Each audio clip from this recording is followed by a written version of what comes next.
Good morning students. बीडीएमएल शिक्षण संस्थान की ज्योग्राफी ऑनलाइन क्लास में सभी विद्यार्थियों को स्वागत। बच्चों, आज से जो पूर्व की कक्षा थी उसमें हमने पढ़ा था जनसंख्या वृद्धि का जो कालक्रम है उस कालक्रम के बारे में। तो चौथा कालक्रम चल रहा था घटती वृद्धि का कालक्रम।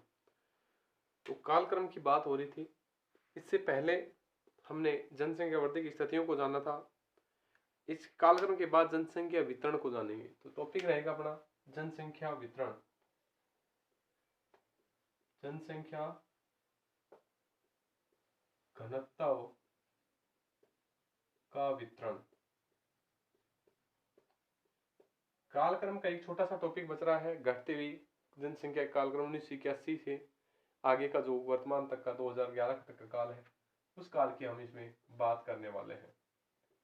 क्योंकि इस समय घटती हुई जो कालक्रम की स्थिति है वो मानव में जागरूकता का एक आधार स्तंभ बनी कि जनसंख्या घट नहीं रही है, जनसंख्या बढ़ रही है, पर जो उसकी बढ़ने की जो परिस्थिति है वो घटते हुए आधार पर मानी गई है। तो कालक्रम हमने पढ़ा था मंद वृद्धि का काल। पहला था मंद वृद्धि का काल। वृद्धि का काल ये था 1901 से 1921। इस समय स्थिति ये बनी थी अकाल, महामारी, सूखा और अन्य जैसी समस्याओं का कारण बना था। इसमें जो जनसंख्या जो वृद्धि की स्थिति थी वो बहुत ही कम थी, 0.27 थी। कितनी थी? 0.27 प्रतिशत वृद्धि की दर थी, जो न के बराबर थी। उसके बाद दूसरी स्थिति बनी थी स्थिर वृद्धि का काल। स्थिर वृद्धि का काल। स्थिर वृद्धि का काल इस समय जनसंख्या बढ़ी, पर 1921 से 51 का काल था स्थिर वृद्धि का काल। इस समय अकाल पर, महामारियों पर और अन्य से संबंधित सभी सुविधा जो असुविधाएं और थी उनको कुछ नियंत्रण में लिया गया। और यह इस समय तो जनसंख्या की जो वृद्धि थी वो थोड़ी सी बढ़ी थी, 1.45% वृद्धि रही थी। 1.45% वृद्धि रही थी। इसका कारण बताया कि इन पर थोड़ा नियंत्रण पाया गया। जनसंख्या तो बढ़ी, पर जो पीछे की जो जनसंख्या कम बढ़ी थी उसका औसतन रूप निकाला गया तो जनसंख्या स्थिर अवस्था में पाई गई। अब बढ़ती से आती है तीव्र जनसंख्या का काल, तीव्र वृद्धि का काल।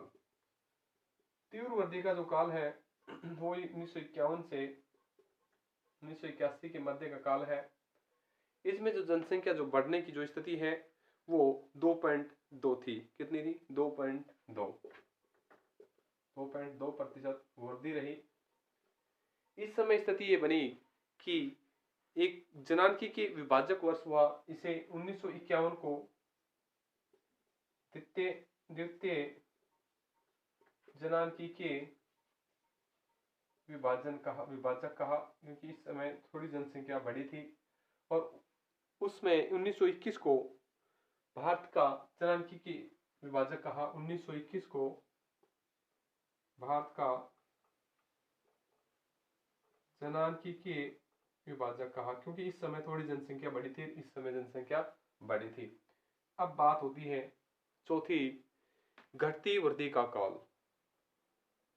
चौथी है घटती वृद्धि का काल। घटती वृद्धि का जो काल है 1981 से 2011 के मध्य की जो काल है वो घटती वृद्धि का काल है, क्योंकि इसमें जो जनसंख्या है वो बढ़ रही है, पर बढ़ रही है उसका जो प्रतिशत है वो घटा हुआ है। तो इसे घटती वृद्धि का काल माना गया है।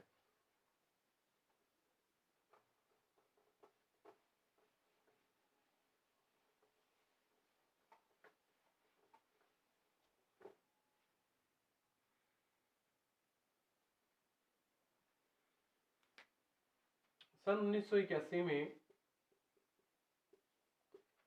वृद्धि, जनसंख्या वृद्धि जारी रही लेकिन वृद्धि की प्रतिशत दर में कमी देखी गई। इसी कारण कहते हैं घटती वृद्धि का काल। जनसंख्या नहीं घटी है, जनसंख्या लगातार बढ़ रही है, पर उसकी जो वृद्धि है, दर है, वो लगातार कम हो रही है। और 1981-91 के मध्य में जन्म दर में कमी आई। जन्म दर में कमी आई कब आई? 1981 से 91 के मध्य में जन्म दर में कमी आई। ये जो दशक था, उस समय जन्म दर प्रति 1038 से घटकर 30,000 हो गया। इस समय प्रति 1038 से घटकर 30 प्रति 1000 जन्म दर रह गई। तो जन्म दर की जो घटी की स्थिति थी, 8 प्रति 1000 जो जन्म दर थे, वो लगातार घट रही थी। और इस समय जो जनसंख्या का औसतन घात के वृद्धि की स्थिति है, वो 81 से 91 के मध्य देखी गई। और इनकी जनसंख्या वृद्धि की जो दर थी, 1981 से 91 के मध्य जो जनसंख्या वृद्धि की दर 2.14 रही। आगे चलकर ये 1991 और 2000 के मध्य और घटी। 91 और 2000 के मध्य वृद्धि दर 1.64 रही। लगातार इनकी वृद्धि दर में गिरावट देखी गई। सॉरी, 1.95 रही। 1.95 रही। 2001 से 2011 के जो मध्य की स्थिति है, वृद्धि दर वो घटकर 1.64 रह गई। इस आधार पर हम कह सकते हैं तो जनसंख्या बढ़ रही है, पर उनकी जो दर है, बढ़ने की जो दर है, वो लगातार घट रही है। इस समय 2.14 81-91 में, उसके बाद 1991-2000 के मध्य 1.94-95 और फिर 2001-2011 के मध्य 1.64 रहेगी। यानी जो वृद्धि दर है, वो लगातार कम होती जा रही है। अब बात करते हैं जनसंख्या वृद्धि को प्रभावित करने वाले कारक।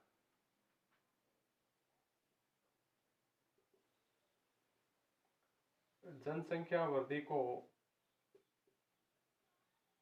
प्रभावित करने वाले कारक।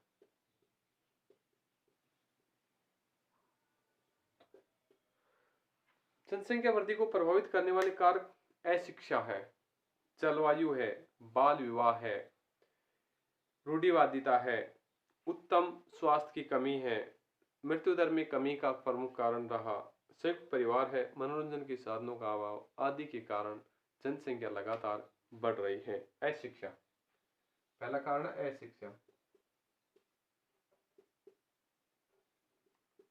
जनसंख्या लगातार बढ़ने का कारण है पहला अशिक्षा। लोगों में शिक्षा का प्रसार कम है। जो भारत में शिक्षा की स्थिति की बात करें, 74.04 साक्षरता है। अब भी 26% के लगभग अशिक्षित है। अशिक्षित व्यक्ति है 26% के लगभग अब भी भारत में अशिक्षित व्यक्ति माने गए हैं। ये व्यक्ति जनसंख्या को घटने और बढ़ने से कोई मतलब नहीं रखते। जनसंख्या को अधिक बढ़ावा देते हैं, क्योंकि अधिक बच्चे होंगे तो अधिक आय का स्रोत होगा, अधिक इनकम प्राप्त होगी। इसी के कारण अशिक्षा से जनसंख्या लगातार बढ़ रही है। दूसरा कारण है जलवायु।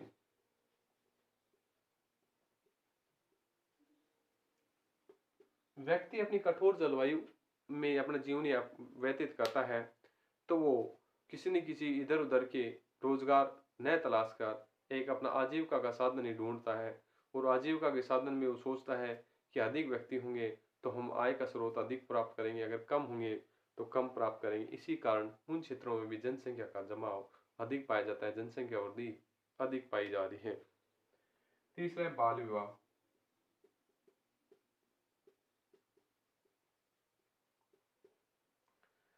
उम्र से पहले जब बच्चे का विवाह कर देते हैं तो उस समय भी जनसंख्या वृद्धि का एक कारण माना जाता है, क्योंकि व्यक्ति जब वयस्क हो जाता है तब उसकी शादी की जाती है, तो एक अच्छी सोच के साथ वो अपने परिवार को आगे बढ़ाता है और एक सीमित दायरे में रखकर परिवार नियोजन का कार्य करते हुए वो कार्य करता है।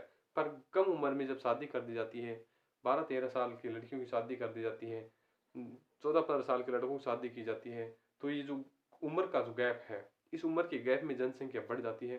जैसे 7-8 साल का गैप है तो 7-8 साल पहले बच्चे हो जाते हैं, फिर उसके आगे पीढ़ी आती है उससे पहले बच्चे हो जाते हैं। इस कारण से कम समय में अधिक जनसंख्या लगातार बढ़ जाती है। रूढ़िवादिता।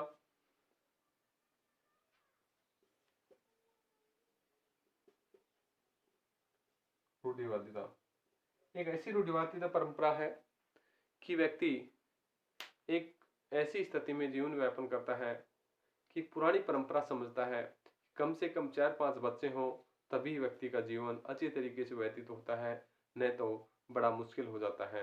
एक बच्चे रखना तो कोई पसंद ही नहीं करता, 2 बच्चे रखना भी पसंद नहीं करता, अधिक से अधिक बच्चे हों ताकि आपस में किसी से झगड़ा हो जाए तब भी अपना दबदबा बना रहे। ये व्यक्ति की सोच है, पुरानी विचार है।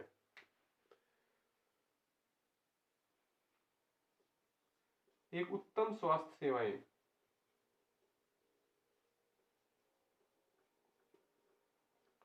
उत्तम स्वास्थ्य सेवा होने के कारण व्यक्ति अधिक से अधिक जनसंख्या बढ़ा लेता है, अपनी सोच को एक सीमित संकुचित रखकर वो इस तरीके का कार्य करता है। एक व्यक्ति की स्थिति होती है कि उनमें पुत्र प्राप्ति की चाह के चक्कर में व्यक्ति अपनी जनसंख्या को इतना बढ़ा लेता है कि उनको आने वाले समय में खाने पीने कुपोषण से संबंधित कुपोषण का शिकार होना पड़ता है। ऐसी स्थिति इस रूढ़िवादिता या उत्तम स्वास्थ्य वाले क्षेत्रों में देखी गई है। मृत्यु दर में कमी।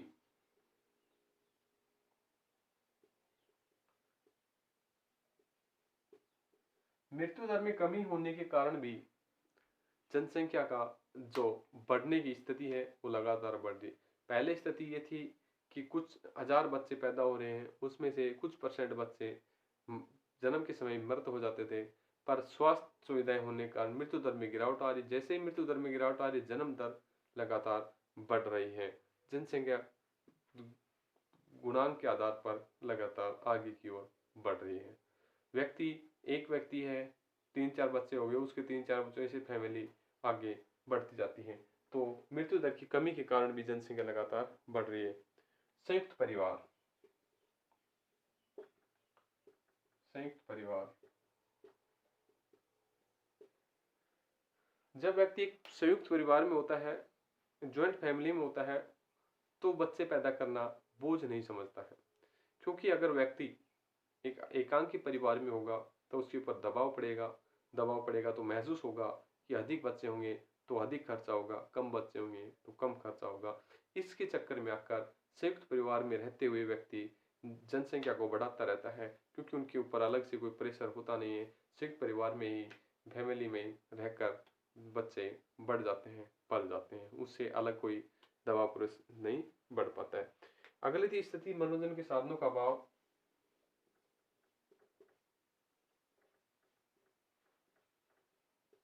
साधनों का अभाव। कई कई जगह ऐसी स्थिति होती है कि मनोरंजन के साधन नहीं होते हैं, तो मनोरंजन के साधन न होने के कारण जनसंख्या बढ़ाना ही उनका एक मनोरंजन का साधन बन जाता है। वो खुशी महसूस करते हैं कि हमारी जनसंख्या बढ़ रही है, हमारे अधिक से अधिक बच्चे हो रहे हैं।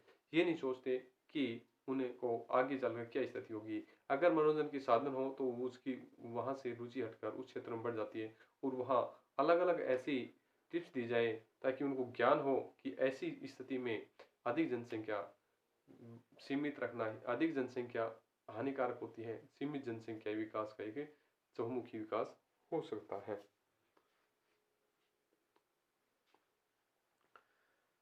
अब बात आती है जनसंख्या वितरण।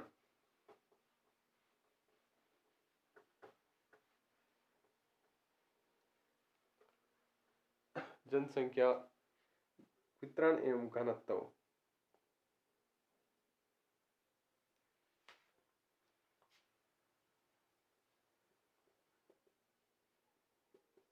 वितरण एवं घनत्व।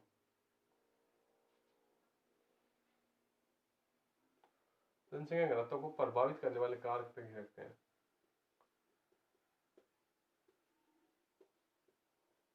वाले कारक। जनसंख्या वितरण एवं घनत्व की स्थिति बात करते हैं कि भारत की बात करें 1901 से 1910 के दशक में जनसंख्या की जो स्थिति थी 77 व्यक्ति प्रति वर्ग किमी निवास करते थे।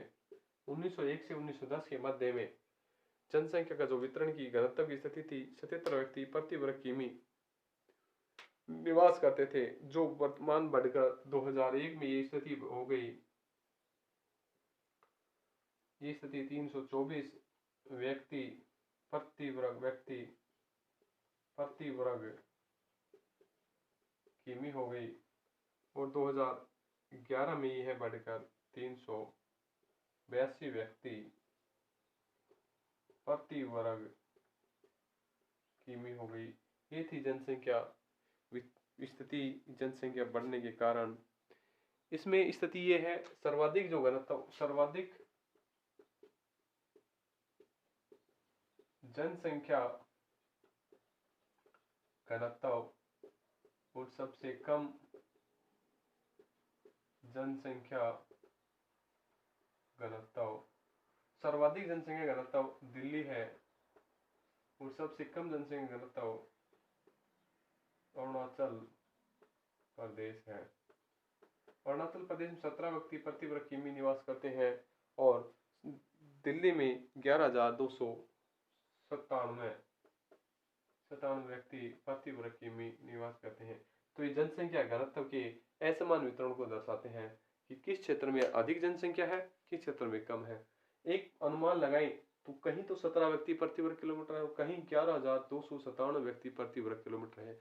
ये जनसंख्या घनत्व के असमान वितरण को दर्शाता है।